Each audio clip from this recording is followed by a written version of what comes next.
Welcome to the ASCE Transportation and Development Institute's Younger Member Podcast, What I Wish I Knew as a Younger Member. My name is Brett Schock. I am the chair of the T&DI Committee on Younger Members, and this podcast is a result of a successful session we had with the same title during the National T&DI Conference in the summer of 2013.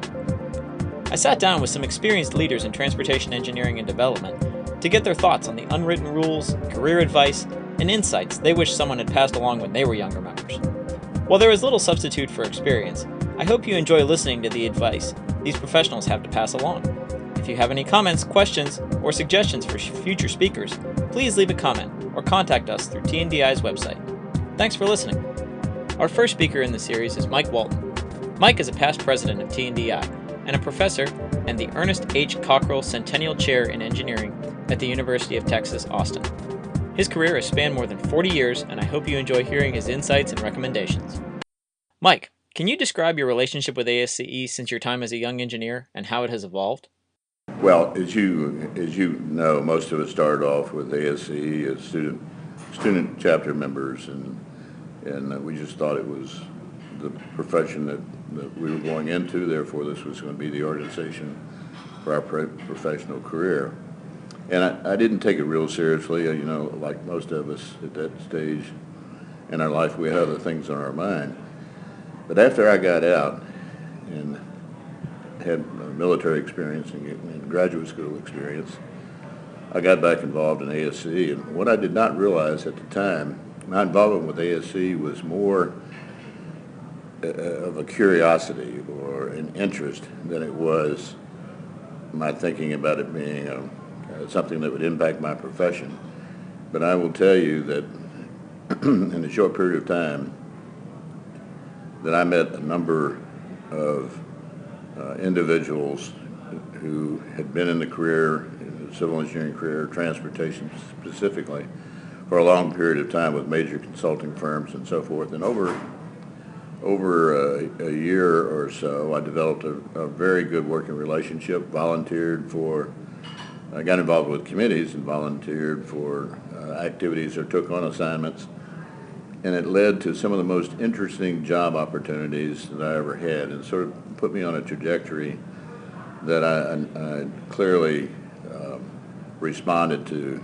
It matched my interest.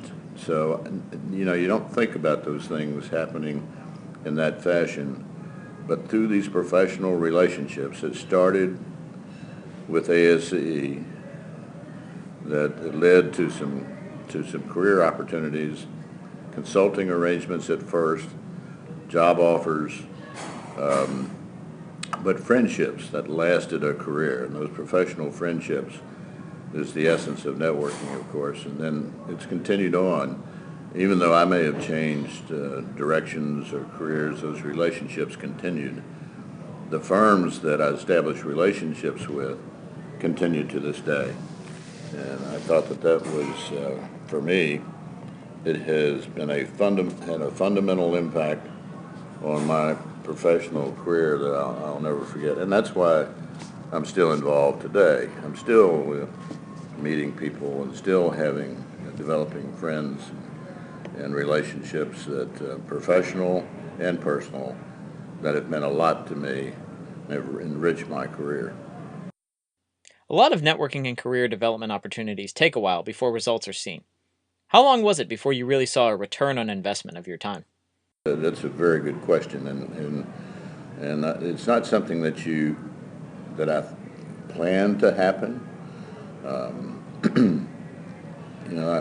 was as a student, I was involved in ASCE and chapters, and actually, my first ASCE conference was as a student, and it was a trip to Detroit. I can't remember what year. But then I spent 4 years in the military when I got out, and I was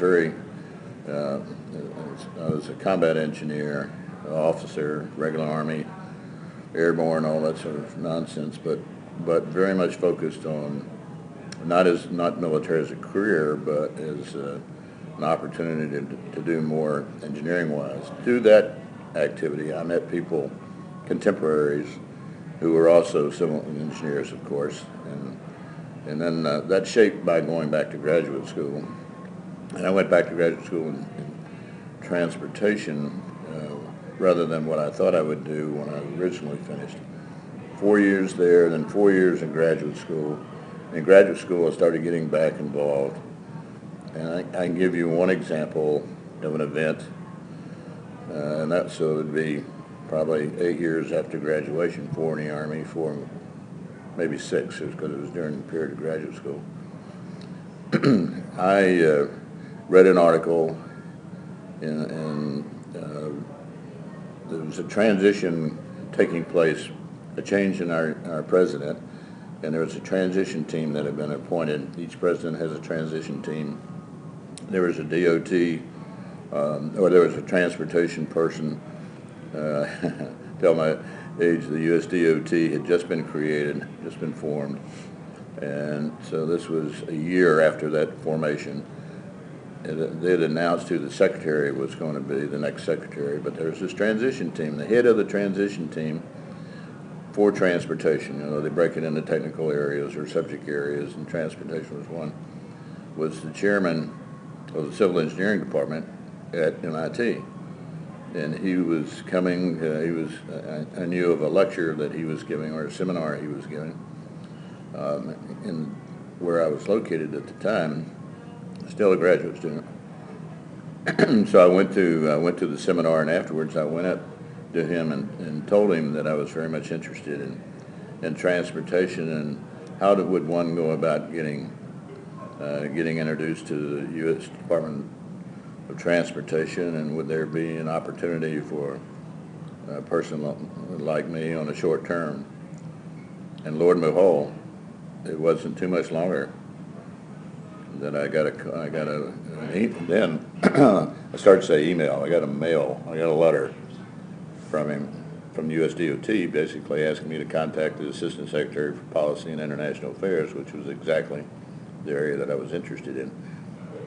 All of that was because of this networking opportunity, ASCE, civil engineering, and I ended up spending at an internship in the U.S. DOT in the Office of Secretary in Washington right after this new organization had been created. That's just to say that, again, I was thinking about how I might move forward, and I was paying attention to the printed media, the changes that were taking place politically, the organizational structure in my area of interest, transportation, and ASCE had a lot to do with my knowing about these changes that were taking place. So indirectly, that was a significant impact on me, and that was probably 6 years after graduating with a BS. And then from there, the next was when I took a faculty position 2 years later, 8 years after graduation. I got back involved with ASCE nationally in Washington at a meeting. So that would probably have been about 8 years when I first started making my contacts with these consulting groups and getting involved in technical committees at the national level. And of course, you have to volunteer, you have to take on the jobs that nobody else wants to do, for example. But you can make a difference at that stage of your career. People are willing to give you enough leeway to if you're willing to take on a task, they're excited for you to do it. And that's how I got started. Can you provide any advice on the best way to take advantage of the early career leadership opportunities that ASCE and T&DI allow? I think it's an important part of one's professional education, if you will, to get involved in professional organizations and outreach. If you want to have an impact, you got to understand more of the situation in which you find yourself. You understand different points of view, different situations. So you only do that by getting involved. You can't read a book. You can't about it. You can't hear people talk about it. You have to experience it. And I try to, as part of the expanded opportunities, and it starts in graduate school with me and the students that I have some influence over, let's say, that I want them to get involved. And so I have fun there attending professional meetings. I encourage them to, first, number one, do the research, get involved in research. Number two, write up technical papers, and then third, to present that work, and then the follow-up by getting involved in professional committees. And hopefully, when they do complete their formal studies and so forth, that they recognize how important that is. And I think they do realize that, because I point out time and time again about the involvement. I get them involved in things that I'm involved in, and they are obviously often running with their own involvement. And I have always encouraged students to get involved in professional activities. It's meant so much to me, and I know it'll mean something to them as well. Do you have advice for helping to make a pitch for ASCE involvement to a supervisor, company, or advisor who may not be as supportive of professional activities?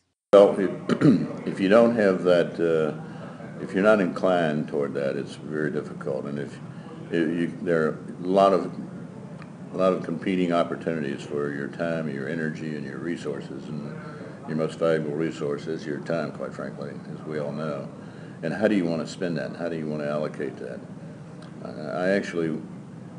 I'd gone to a military undergraduate school, so I had 4 years of rather harsh military environment, and then I went 4 years in the Army. Again, people always tell me what to do. So, in an orchestrated, highly disciplined life, that when I finished that, I felt, my goodness, I'd like to be in control of my own destiny. So consequently, I gravitated toward more of an academic career. But I think, the whole point about getting involved, picking out things that excite you or interest you, and give your time and energy there is extremely important. It's been important to me in my career. Yes, you give up things. I don't have any hobbies to speak of. I work all the time. I created an engineering firm, which I had for 18 years, and sold it to one of the national groups. I did that as a part-time, even while being a faculty member. So, I don't have a lot of leisure time or do some of the things. I can't say that I've really had a vacation per se, but I travel a great deal, so I try to take opportunities of traveling. And I've integrated my family with my professional careers. And so you do what excites you and what interests you. And if you make a difference, you're making a difference for your career. You're making a difference for your discipline and for your area of interest. And so consequently, it all comes together at the end. And I've been very, very fortunate to be engaged with a number of outstanding people, not only starting with mentors, but then working with bright people virtually all of my career. And I've been significantly influenced by all of those relationships that I've touched. I want to thank Mike for sitting down with me and answering my questions. I hope this has been helpful to you, the listeners, and keep an eye out for future podcasts to come. Please leave any comments, questions, or suggestions for us, or contact the CYM directly through T&DI's website. Thank you.